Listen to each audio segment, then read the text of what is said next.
مولانا غیاث رشادی رکن آل India Muslim personal لا board اور رفعت اللہ شاہد joint convener نے کہا ہے کہ ملک انصاف سے باہر اور ظلم کی طرف بڑھتا جا رہا ہے۔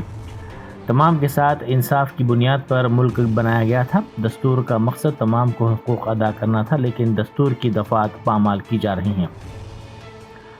انہوں نے کہا کہ وقف ترمیمی بل کے سلسلے میں سارے مسلمان ظلم کی چکی میں پس رہے ہیں۔ مسلمانوں اور سیکولر افراد نے یہ طے کیا ہے کہ وقف ترمیمی بل کو قبول نہ کیا جائے۔ مسلم پرسنل لا بورڈ اس وقف بچاؤ دستور بچاؤ مہم کے سلسلے میں ملک گیر سطح پر مہم چلا رہا ہے، جس کا مقصد یہ ہے کہ مسلمان اس بل کو ماننے کے لیے ہرگز تیار نہیں ہیں۔ انہوں نے نشاندہی کرتے ہوئے کہا کہ بورڈ کی لڑائی اس وقت تک جاری رہے گی جب تک اس بل کو واپس نہیں لیا جائے گا۔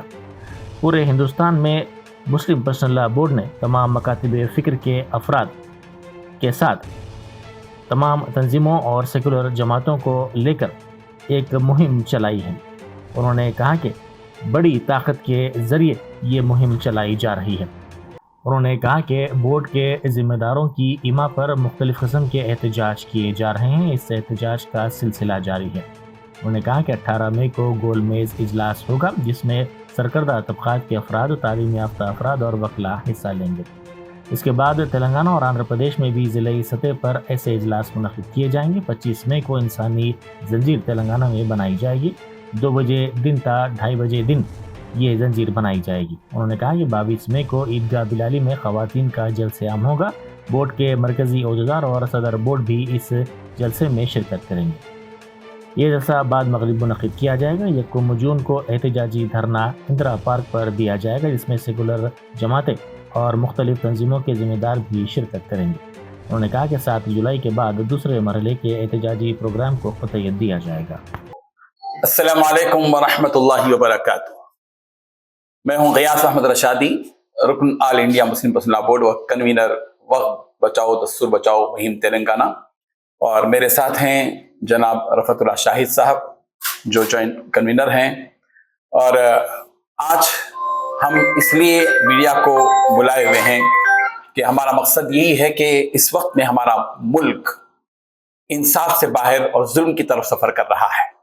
ہمارا ملک جب بنا تھا تو انصاف اور حقوق کی بنیاد پر بنا تھا کہ اس ملک میں جتنی برادری ہیں، جتنی قومیں ہیں، جتنے طبقات ہیں، ہر ایک کے ساتھ انصاف کیا جائے گا اور ہر ایک کے حقوق ادا کیے جائیں گے۔ ہمارا آئین جو ملک کا بنا تھا، کانسٹیٹیوشن جو بنا تھا، اس میں مقصد یہی تھا کہ ہر ایک کو اس کا حق ادا دیا جائے، لیکن اب ایک ایک دفعہ پامال ہوتا جا رہا ہے۔ اور بالخصوص وقف کے سلسلے میں جو وقف ترمیمی بل منظور کیا گیا ہے، اس وقف ترمیمی بل کے سلسلے میں ہم سارے ہی مسلمان، نہ صرف مسلمان بلکہ وہ طبقات جو ظلم کی چکی میں پس رہے ہیں اور سیکولرزم کے قائل افراد، فرقہ پرستی سے بالکل دور رہنے والے، ان سب نے یہ طے کیا ہے کہ وقف ترمیمی بل کو ہرگز وہ جو ہے قبول نہیں کریں گے اور نامنظوری کا اعلان کریں گے۔ آل انڈیا مسلم پرسنل لا نائب وزیر اعلیٰ ملو بھٹی وکرمارکا نے اپنے آبائی گاؤں وائرا منڈل کے سنا لکشمی پورم کا دورہ کیا اور ترقیاتی کاموں کا معائنہ کیا۔ انہوں نے ترقیاتی منصوبوں، گھاٹوں کے علاوہ حفاظتی دیوار کے تعمیری کاموں کا تفصیلی جائزہ لیا اور متعلقہ حکام کو ضروری ہدایات دی۔ اس کے علاوہ نائب وزیر اعلیٰ نے مندر کے سامنے واقع وائرا ندی پر تعمیر کیے جانے والے ریٹیننگ وال، چیک ڈیم اور فلائی اوور کے منصوبوں کا بھی تفصیلی طور پر معائنہ کیا۔ عازمین حج کی تیسری فلائٹ روانہ ہوئی۔ تیسری فلائٹ میں 285 عازمین حج سوار تھے۔ یہ فلائٹ حیدرآباد امبارکیشن پوائنٹ سے روانہ ہوئی۔ حج کمیٹی کے ایگزیکٹو آفیسر سجاد علی، اسسٹنٹ ایگزیکٹو آفیسر عرفان شریف اور دوسروں نے اس فلائٹ کو جھنڈی دکھا کر روانہ کیا۔ اس موقع پر اجتماعی دعا کی گئی اور حج ہاؤس میں مناسب انتظامات بھی دیکھے گئے۔ پرانے شہر کے دارالشفا میں میٹرو مرحلہ دوم کی لائن الائٹمنٹ کا جائزہ چیف سیکرٹری نے لیا۔ اس موقع پر میٹرو کے ایم ڈی NVS ریڈی نے انہیں تفصیلات سے واقف کرواتے ہوئے بتایا کہ MGBS بس اسٹینڈ سے چندرائن گٹے تک 993 جائیدادیں حاصل کرنے کا کام ابھی باقی ہے۔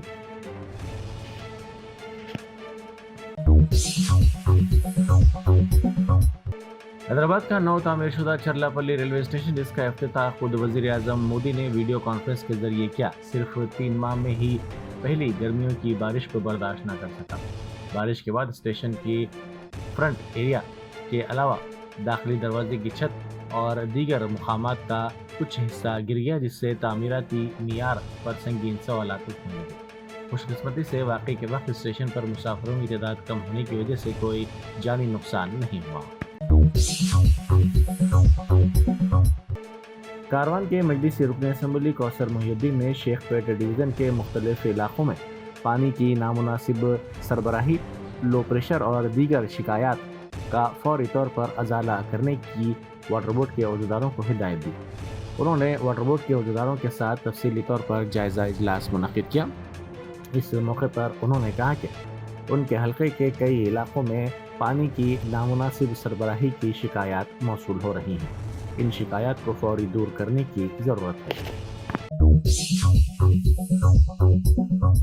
Entering Secfescon into the beginning of your wonderful journey to reach your dreams. We invite you to experience education in a faith Islamic environment. Come, study at a campus dedicated exclusively to those at Malakpet and Tolichopi. With NEET and IIT, JEE mains, integrated coaching, equipped with smart classrooms to meet the aspirations of today's tech-savvy students, it also boasts of state-of-the-art fine flats and high-tech computer labs.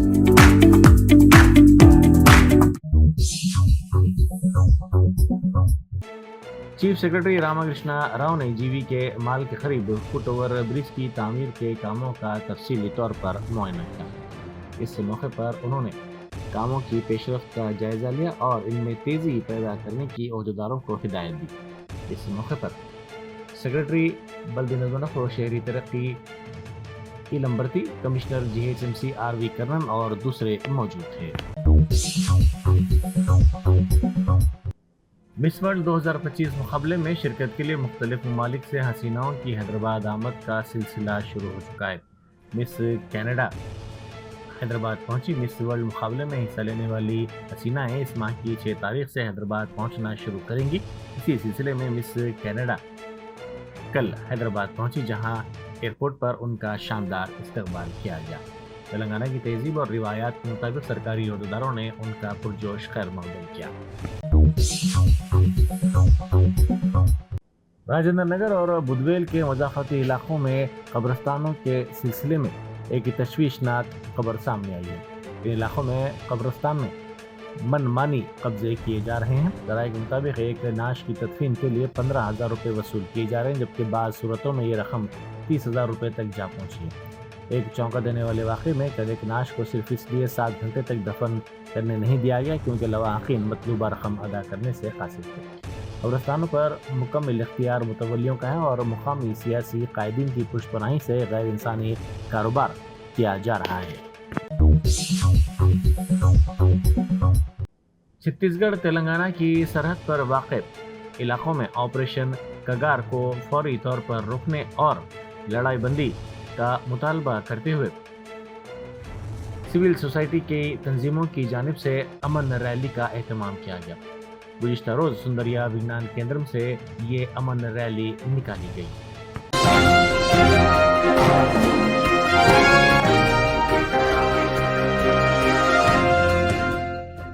جرمنٹن super speciality hospital national award winner doctor Mir Jawad Zar Khan, German trained senior orthopaedic surgeon and director, ماہر doctors doctor Wasif Azam اور doctor Bharavi Chanduri, senior cardiologist اور دیگر doctors نمایاں خدمات انجام دے رہے ہیں۔ Robotic surgery, advance cath lab, MRI، operation theatre, ICU، 2D ultrasound جیسی سہولیات سے آراستہ کارپوریٹ لیول ہاسپٹل، واجبی فیس میں ہر مرض سے شفا یابی کے لیے جرمنٹن سپر اسپیشلٹی ہاسپٹل، عطاپور۔